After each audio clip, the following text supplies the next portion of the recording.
What little trust there was before has completely been shattered. The targeting of Riyadh while a number of diplomats are meeting,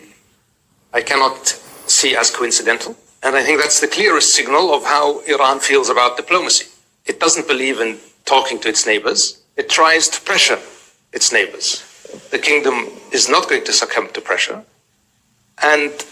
on the contrary, this pressure will backfire. Will backfire politically, will backfire, I believe, morally, and certainly, as we have stated quite clearly, we have reserved the right to take military actions if deemed necessary. I think it's important for the Iranians to understand that the kingdom, but also its partners who have been attacked and beyond, have very significant capacities and capabilities that they could bring to bear should they choose to do so. And the patience that is being exhibited is not unlimited. Do they have a day, 2, a week? Does it, I'm not going to telegraph that. I would hope that they understand the message of the meeting today and recalculate quickly and stop attacking their neighbors. But I am doubtful that they have that wisdom. I think the fact that, as I said, I think that they have attacked us is something that cannot be justified. So I won't get even into this argument of tying what they're doing to our countries to the American operation. To me, they are two separate issues. And regardless of any other factor, I am not going to justify or allow this equivalency between the war that Iran is engaged in and the war Iran is trying to draw me into.